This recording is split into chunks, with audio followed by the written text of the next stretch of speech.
ایک سعید بن عامر جوان، تقریباً ان کی 26-27 سال کی عمر تھی، مشہور تھا پورے مکہ میں، ان کی طرح کوئی خوشبو نہیں لگاتا، بہت مہنگی خوشبو، بہت مہنگے لباس پہننے والے، عمدہ زندگی گزارنے والے، مقام تنعیم جہاں مسجد عائشہ ہے آج، مکہ والوں کی بھیڑ جمع تھی، وہ بھیڑ دیکھنے کے لیے یہ بھی گئے ہوئے تھے۔ کیا تھا اس بھیڑ میں؟ یہی جو تماشا دیکھنے والے لوگ ہیں۔ حضرت خبیب ابن عدی رضی اللہ تعالیٰ عنہ کو سولی پر چڑھایا گیا تھا اور ان کے کان کاٹے جا رہے تھے، ان کے ناخنوں کو پکڑ سے کھینچا جا رہا تھا، ان کے جسم کا مسئلہ کیا جا رہا تھا، اور ان پر مکہ والے کھڑے ہو کر پتھر مار رہے تھے، یہی دیکھنے کے لیے بھیڑ جمع تھی۔ اسی بھیڑ کا ایک حصہ سعید ابن عامر، جوان، بڑے پیسے والا، بڑے خاندان والا، وہ قریب جا کر کے پوچھا ابو جہل سے انہوں نے کہ وجہ کیا ہے، اس کو کیوں مار رہے، کیا بہت بڑا پاپ کیا اس نے؟ ان کو تو وہ پتا نہیں تھا کہ مکہ کے حالات میں کیا چیزوں کی تبدیلی آئی ہے۔ اکثر مالداروں کا حال یہی ہے، ہم بھی دیکھیں پوش ایریا میں رہنے والوں کو پتہ ہی نہیں رہتا بقرعید کب آتی ہے، عید الفطر کب آتی ہے، ان کو تو وہ بھی نہیں معلوم رہتا ہے۔ بڑے بڑے پیسے والوں کا حال یہی ہے۔ تو یہ سعید ابن عامر پوچھنے لگے کہ کیا بات ہے، کیا پاپ کیا اس نے، کیا بہت بڑا کوئی بڑے گھر کا ڈاکہ مارا ہے، چوری کیا ہوا ہے بہت بڑا؟ ابو جہل نے کہا ہنس کر کے، نہیں، یہ صحابی ہو گیا، دین چھوڑا ہوا آدمی ہے، محمد صلی اللہ تعالی علیہ وسلم کے دین پر یہ آ گیا ہے۔ تو سعید ابن عامر نے پوچھا وہ کیسا دین ہے کہ جس کی وجہ سے یہ مان نہیں رہا ہے اور آپ سب مار رہے ہیں، اس کو سب مار رہے ہیں؟ تو کئی لوگوں سے پوچھا، بھیڑ بھاڑ میں تو کسی نے جواب نہیں دیا۔ دور سے انہوں نے خبیب ابن عدی کو دیکھا۔ خبیب ابن عدی وہ ہے جو سینکڑوں کی بھیڑ میں اکیلے کھمبے سے بندھے ہوئے ہیں، جن کے جسم کو کاٹا جا رہا ہے۔ سعید ابن عامر کہتے ہیں اس پوری بھیڑ میں سب بھگدڑ میں تھے، جلد بازی میں تھے۔ ظاہر سی بات ہے تماشوں میں کوئی کسی کو ٹائم بھی نہیں دیتا، جلدی پوچھتا بھی نہیں ہے اور نہ کوئی جواب دیتا ہے۔ سعید ابن عامر کہتے ہیں پوری بھیڑ میں سب مصروف تھے، سب بے چین تھے، پرسکون چہرہ صرف خبیب ابن عدی کا تھا۔ جس کو مارا جا رہا ہے اس پر سکون ہی سکون ہے، مارنے والے تو بے چین ہیں سب۔ یہ سعید ابن عامر کہتے ہیں یہ کس لیے مار کھا رہا ہے؟ اور اس کے بعد غور سے ان کی طرف دیکھے تو ان کی نظریں ان کی نظروں سے ملی، خبیب ابن عدی کی، اور پھر مسکراتے ہوئے دیکھا کہ وہ شہید ہو گئے۔ جیسے ہی ان کے عربی کے کچھ شعر ہیں حضرت خبیب ابن عدی کے، جو اپنے شہادت سے پہلے انہوں نے کچھ شعر کہے تھے، وہ سعید ابن عامر نے سنے تھے، اور اسی بات سے ان کے دل میں، یہ تماشا دیکھنے کے لیے گئے ہوئے تھے لیکن اس تماشے نے ان کو بدل دیا۔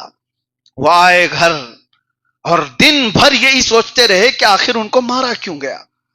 رات کو سوئے تو خواب میں خبیب ابن عدی کو بھی دیکھا، اور پھر اپنے ہی من میں پوچھنے لگے کہ ایسا کیا تھا جس کی وجہ سے اتنی سخت سزا دی گئی۔ خبیب ابن عدی نے کہا، جس کو اقبال یوں کہتا ہے، دو عالم سے کرتی ہے بیگانہ دل کو، عجب چیز ہے لذت آشنائی۔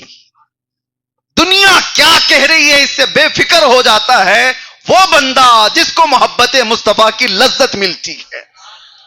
اب کون کیا کہہ رہا ہے، کون کہاں لے جا رہا ہے، کیسے گھسیٹ رہا ہے، کچھ فرق نہیں پڑتا، ایک بار وہ لذت جس کو مل جائے، وہ لذت آشنائی، حضور سے محبت۔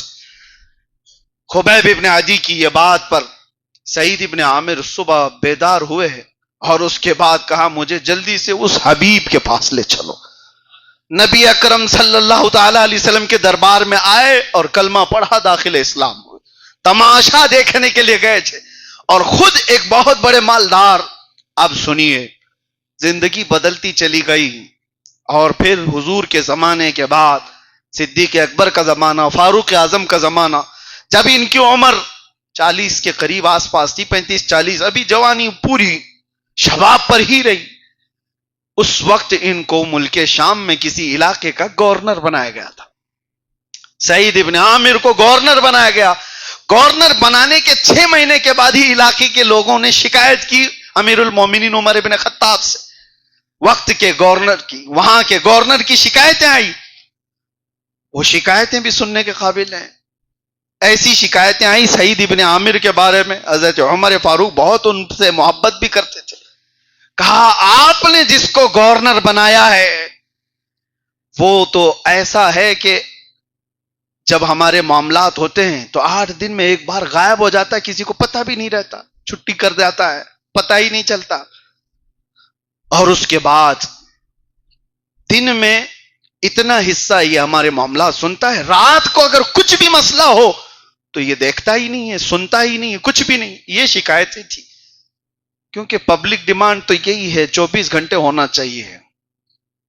تو سعید ابن عامر کی ایسی کچھ شکایتیں تھی. حضرت عمر فاروق رضی اللہ تعالیٰ عنہ خود چل کر کے آئے معلوم کرنے کے لیے کہ ان کی شکایتیں کیا ہیں. تو جب سارے لوگوں نے شکایت کی تو سعید ابن عامر کو بلایا اور کہا تمہارے بارے میں یہ باتیں ہیں، کیا جواب دیتے ہو؟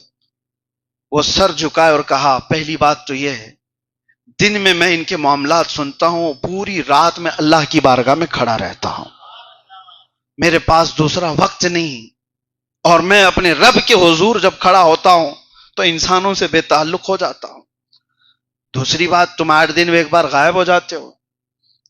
یہ بات ہے پتے کی میرے عزیزوں. وہ شرماتے ہوئے کہتے ہیں اس کا جواب نہ لیں تو اچھا ہے.